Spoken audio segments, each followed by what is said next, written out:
Como construir? Então a gente viu exemplos, né? Viu o que é biomimética, viu exemplos. E como que nós aplicamos isso, né? Como que eu construo a ponte entre a natureza e a tecnologia? Algumas pistas a gente já teve nos próprios exemplos. Primeira coisa, tem que entender muito bem o fenômeno natural. Outra coisa, você tem que entender muito bem o problema que você quer resolver. E daí o terceiro passo é tentar construir a ponte, né? Tentar transferir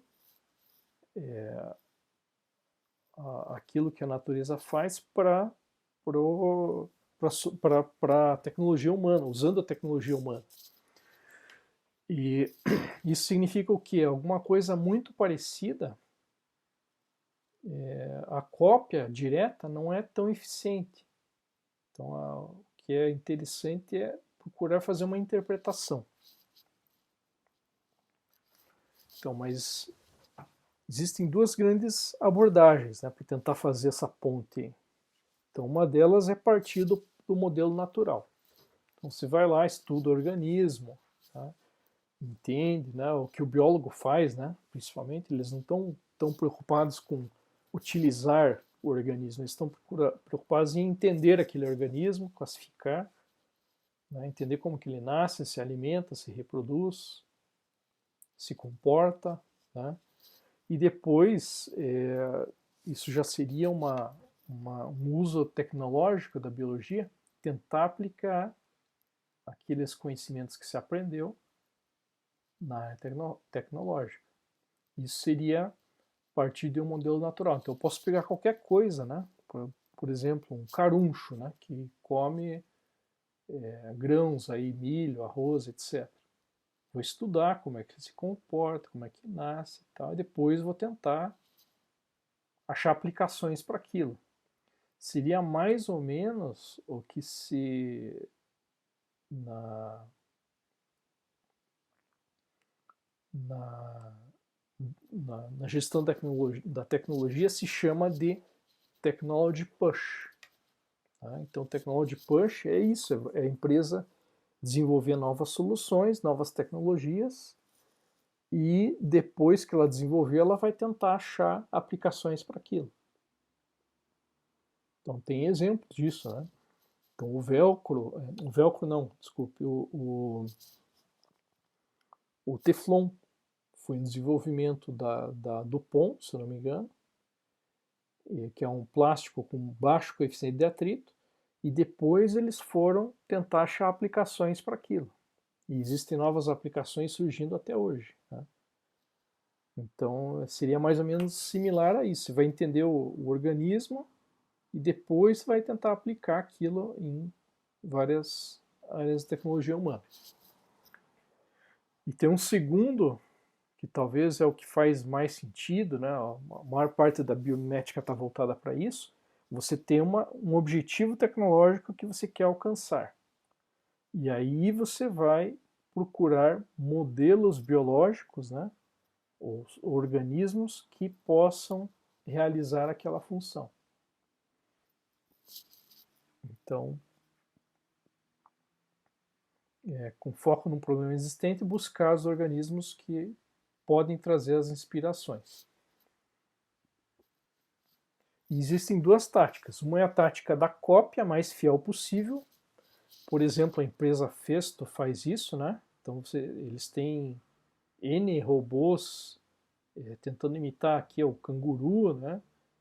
Tem robô albatroz que voa, né? Igual, muito parecido com o albatroz, tá? Então eles estão tentando, é um exercício, da forma que eu entendo, um exercício que a empresa está fazendo de imitar diretamente, o mais fielmente possível, com atuadores, com a tecnologia que eles têm, né? A forma de atuação daquele organismo.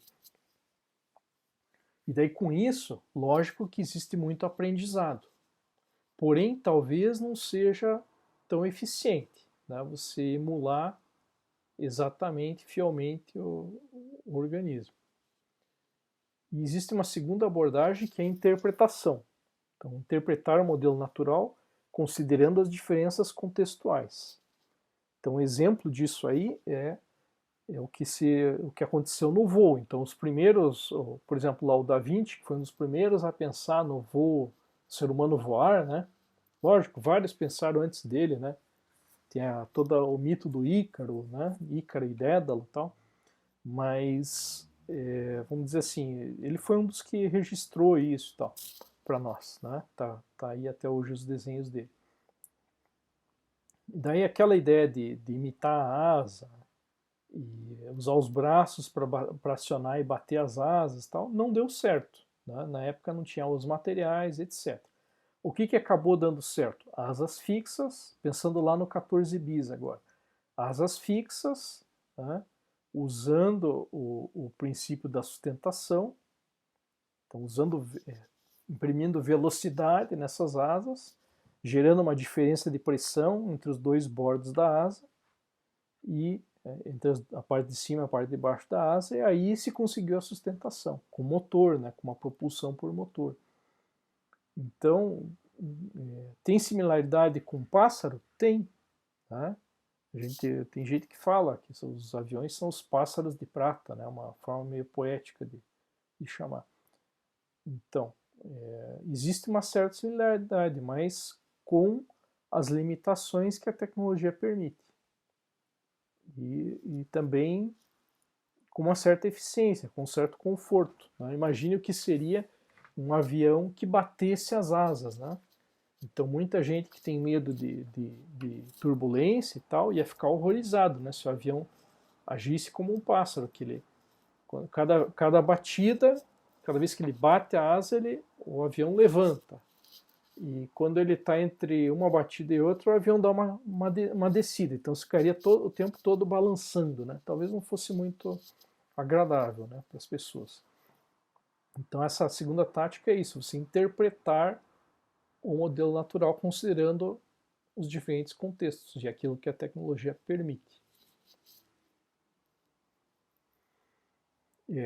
Outra questão é que é preciso saber traduzir e interpretar. Então aqui está uma figura de uma intérprete de Libras, né? Então o que ela faz? Ela domina a língua original falada, ela domina o Libras, né? A língua para a qual ela pretende traduzir, e ela precisa ter um certo jogo de cintura, uma criatividade, uma flexibilidade, né? Então tem algumas situações que ela não vai conseguir traduzir exatamente e tal, e ela daí compensa com a sua criatividade e flexibilidade.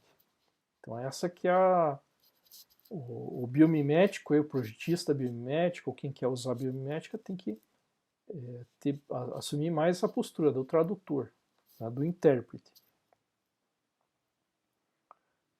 que tem que procurar o máximo possível conhecer as duas línguas. Como é que a gente faz isso na prática? Então, para quem conhece lá o organismo é o biólogo, a fundo, né? E quem conhece a tecnologia é o designer, é o engenheiro, é o projetista. Então, talvez aí uma equipe, né? Uma parceria. Ter o biólogo para ajudar no conhecimento específico lá e na ponta do uso ter o tecnólogo. Aqui um exemplo, né, de como essa tradução literal ela não funciona muito bem. Então aqui é uma situação em que uma empresa que fabricava pratos, né, de cerâmica, e ela controlava a qualidade dos pratos, pegando lá uma amostragem, né, de cada lote que era feito, pegava amostras e as pessoas, os inspetores, davam uma batidinha em cada prato com um martelinho, lógico, não para quebrar o prato, mas para produzir um som, e ele escutava esse som e sabia, né, pelo som que saía, que ele excitou na frequência natural o prato e escutava a resposta. E ele sabia se tinha alguma trinca, algum defeito nesse prato ou não. E com isso ele controlava a qualidade da cerâmica.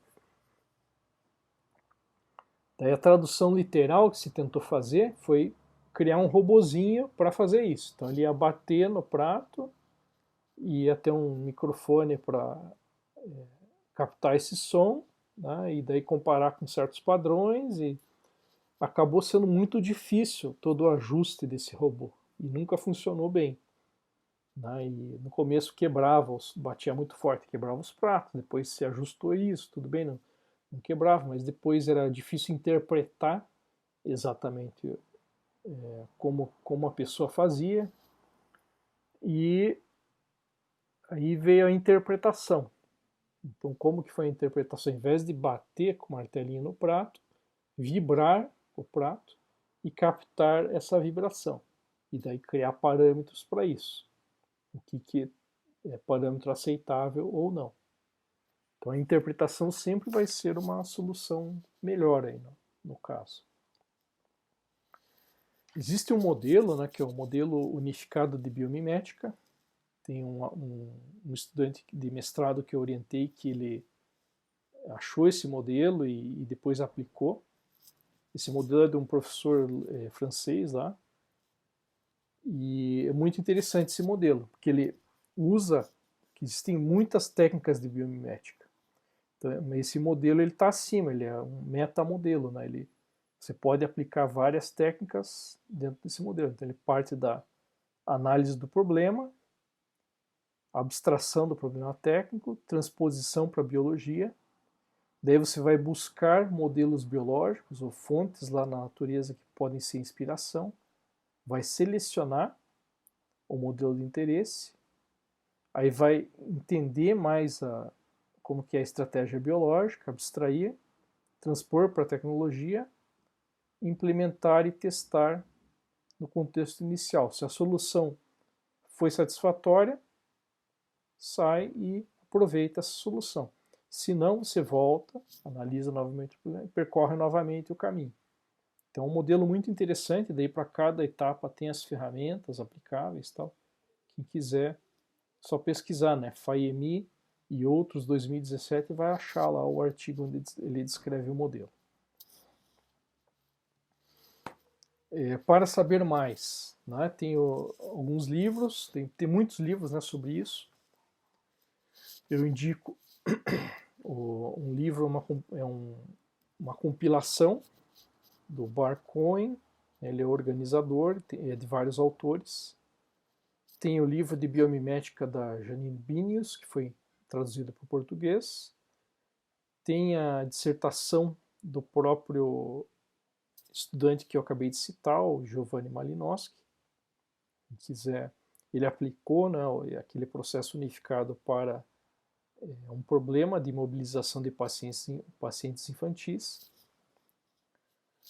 Muito interessante o documentário Nature Tech, da BBC. Eu acredito que esteja disponível no YouTube, né, ou outra fonte aí na internet. Eu particularmente tenho os DVDs, mas acredito que já esteja disponível. E alguns sites aqui, Biomimicry, Ask Nature e um site aqui que é de uma exposição de biomimética, tem alguns exemplos bem interessantes. E finalizamos aqui e agradeço pelo interesse, pela audiência.